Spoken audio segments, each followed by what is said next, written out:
Hi, this is Paul. I want to do something a little bit different now. I want to talk about a show that I watched, Daisy Jones and the Six. Now, this might seem like a strange show for me to watch, but I watched the whole miniseries, all 10 episodes. It was on Amazon Prime, and I really enjoyed it. Why did I enjoy it?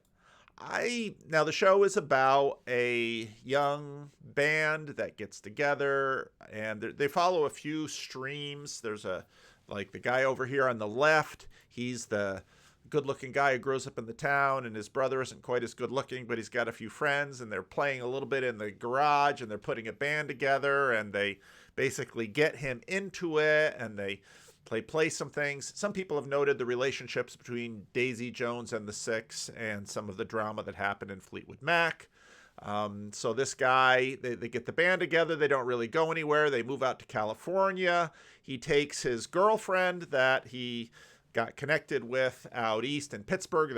They come out of Pittsburgh, and this is his girlfriend, and they all go out to California, and she's going to be the photographer. Now, there's spoilers in this, so beware. And of course, they play in little bands, and you can see her there. She's the photographer, and they're able to get this other woman in the band, and his brother has a crush on her, and so that's one of the little dramas. And she's the dude's wife, who isn't in the band but is photographer. She'll get pregnant, and then they'll have a baby, and he gets to go into rehab, and you have all of that. But then you've got this other character, Daisy Jones, who is neglected by her mother, and she has this love of music, and she has this natural talent.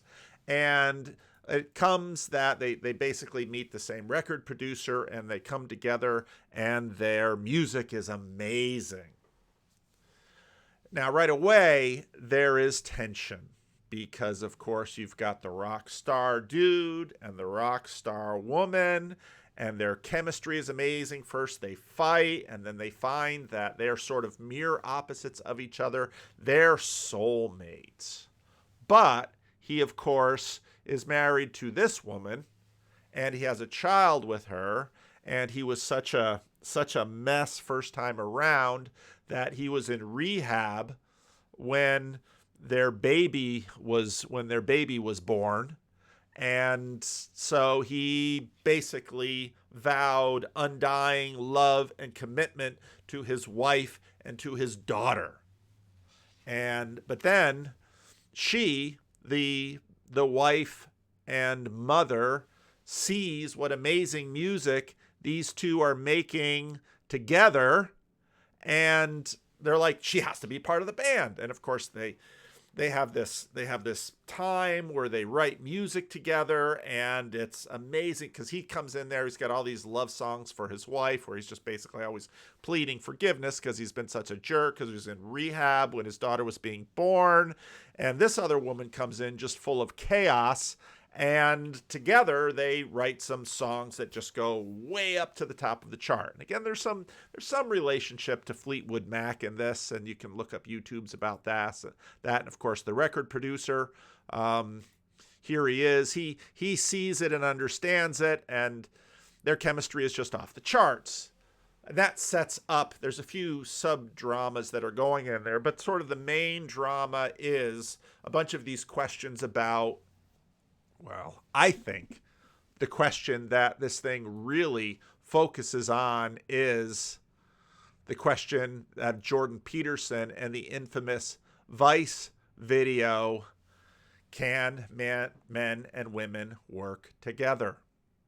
Because what basically happens is that the rock star, the two, Daisy Jones and Billy Dunn, will, they basically fall in love with each other, but so there's sort of a chivalric, not really chivalric, but he's in love with two women. What's he going to do? One is, let's say, what one is his wife and the mother of his child, and will he keep his commitment to them? And the other is this woman that is basically his mirror image. They're soulmates, they're opposites. When they come together, and that tension, which is mostly towards the end of the series, takes a long time to sort of build up to this real question: can man and women work together? And in many ways, Peterson is sort of right, because I don't know. And what I liked about the series is, I won't give you all the spoilers, but in the end they sort of cheat to sort of make sure that there's kind of a happy ending, and he gets to love them both.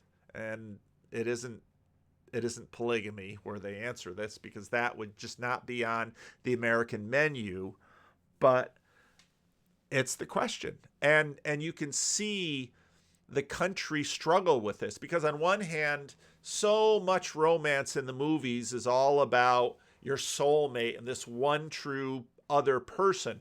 And there's all this Gnosticism beneath it that's very much tied to the idea of the secret sacred self. People who are ardent materialists suddenly become, hopelessly Gnostic or fatalistic when it comes to questions of romantic love, or at least a lot of the women in the deep depths of commitment to romance basically keep it there. Now, in my last few videos, I've talked about narrative a little bit. We saw Nechama's video about, narrative basically leaking out of us and all of that. And that reminded me again, I have all of these videos that are in the back of my head. And when something sort of aligns and pings it, I have to sit there and think, now what video was that? Who talked about that? Who was going on about narrative as a sandbox? And it was Benjamin Boyce. Now, this video isn't, many of you know on YouTube, you can go to a creator's page and you can see videos that they've released, but then you can also, in a different thing, see the live streams. And this video is in his live streams.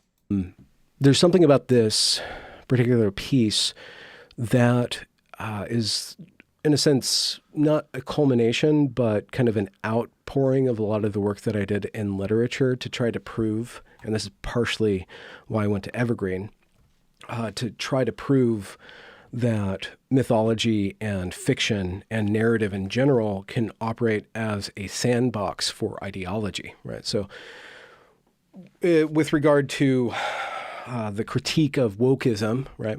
People call it a cult, they call it a religion, and then they point to all these different religious aspects to it. But that critique is so shallow. That's like saying, well, that's just classifying it as theology and then trying to undermine it with reason, or to prove that this theology, this ideology is functionally a religion. Okay, well, what does that mean? And that somehow being a religion submits it to critique of reason. That's not exactly how religion works, though. Religion critiques life through narrative, not through reason. You can have characters within a narrative reasoning through a problem. And what you get with the first batch of philosophy that's still the foundation of the Western canon with regard, to the Platonic dialogues or the Socratic dialogues, what you have is this character and these other characters talking about life one-to-one in dialogue. The philosophy was in dialogue, and it was encapsulated in a narrative. And the narrative is very loose, but it is kind of the narrative of Socrates and Athens at that time. And so there's reasoning that people do to construct different ideologies or opinions of the world or truth-seeking mechanisms, so on and so forth.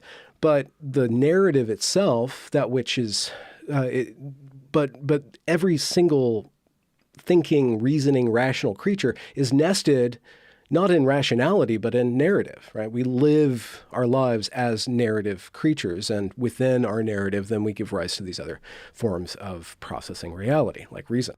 And I think he's exactly right. This gets into some of the stuff that in the recent videos I've had from the Chris Green, Paul Anleitner thing. And what I think is really happening with Daisy Jones and the Six is they are working out all of these questions of, well, romantic love. Can men and women work together? Can relationships be stable? Can Can people find, can this be our spiritual home? Can people find true happiness? Are we bound to somehow, this is where the wife sees in the distance her husband and Daisy Jones, and they're fighting, and she says, we used to fight like that. And so she has these moments where she realizes, and she's the one who put them together.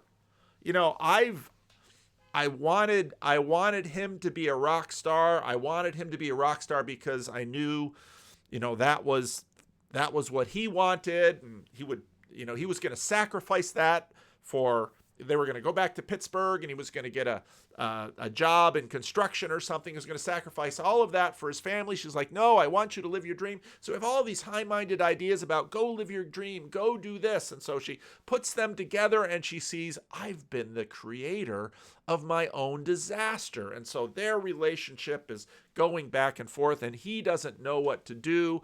And of course, Daisy Jones, she'll run off to Italy and find some Irish semi-royalty and marry him, but that will be a disaster.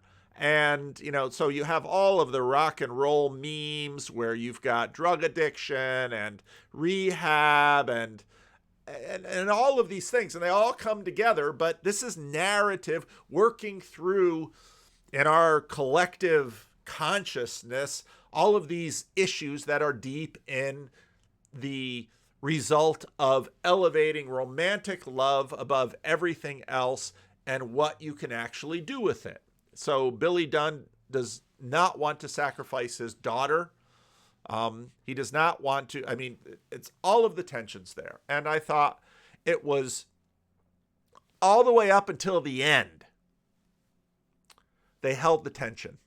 They weren't going to let the main characters have easy outs.